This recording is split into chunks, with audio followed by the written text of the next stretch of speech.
Hey everybody, this is Daryl here on Big D's Fig Farm. It's October the 23rd.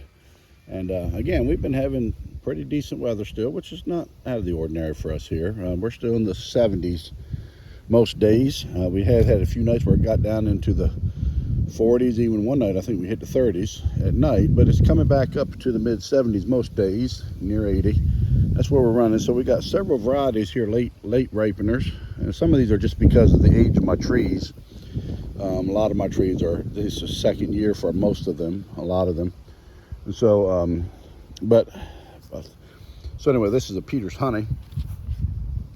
Nice one here, not quite soft enough where I want it to get before I pick it. So here's where you roll the dice.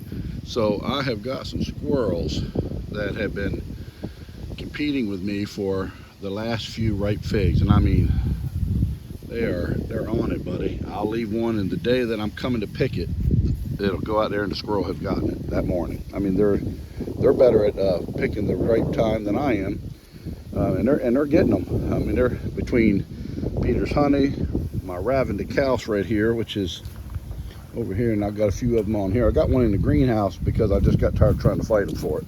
But I've got a couple ripening on here. But this one, every time I get a right one, about the time I'm ready to pick it, I come to get it, and the squirrel got it just before I did.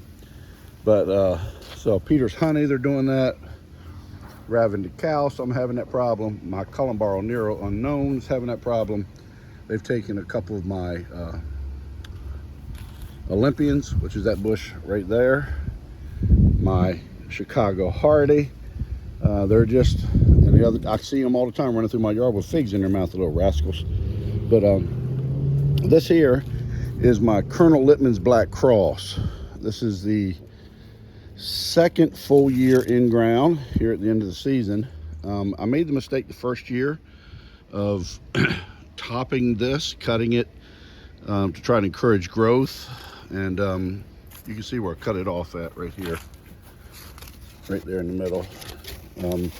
And what happened, I mean, it made it through the winter and it grew, as you can see, pretty nice. I mean, it's taller than me, so it's over 6 foot. But it didn't put on figs until the very end of the season. It started putting on these figs here that you can see. And it's put on a decent amount. But I don't know if they're going to ripen before it gets cold and this thing goes dormant. I feel it's unlikely, but we'll see. I'm watching them every day to see if any of them are swelling, but they're all still hard as stones right now. So I don't know. But I later learned after I had topped that, watching some other videos, that they say don't cut off the apical, however you say that, atypical buds, whatever. These buds up here, okay? Meaning the apex bud, the top bud, where it's going to grow when the new season comes. That's where the new growth will come out of, that bud right there. And so they say don't cut those off, because if you do, this particular variety will invest all of its energy in regrowing instead of producing fruit. And so this year when I prune it, and I will prune it because I've got a couple low branches down here that I'm probably gonna, like this one here, I'll probably take out. This one shooting straight off against the other branch. I'll probably take that one out. I'm not going to do a lot to it because I want to try to finally get fruit from it. I've never tasted one. They say that Colonel Littman's Black Cross is a top tier fig as far as taste quality. So I'm looking forward to trying it. I look as I'm walking off, I look down here on the ground, and here I have a fig sitting here, half eaten. Now the ants are finishing it up. That was a squirrel's doing. Probably came off of the Raven de Calce. But anyway, I just thought I'd share real quick the fun that I'm having right now competing with the squirrels. Now I put some trees in the greenhouse where the squirrels don't go, and I'm being able to get those ripened, some of those. But I was looking at this, and it's borderline. This one right here, there's ants on it. Probably should put a bag over it, organza bag, to keep the ants off of it.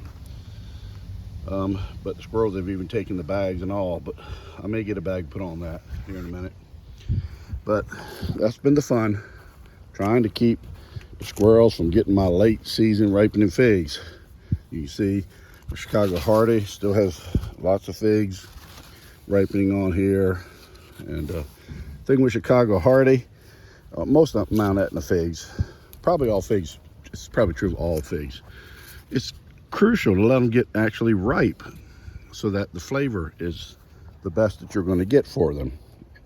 And Chicago Hardy is one of those varieties that if you want it to really taste good, you got to let it get really ripe. You got to let it hang there for a while and ripen it up before you pick it, or it's just not going to be that tasty in my preference anyway.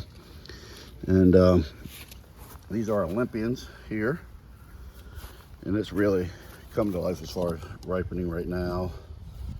All over the trees, figs that are ripening. None of them ready to pick yet. Squirrels agree, that's why they're still here.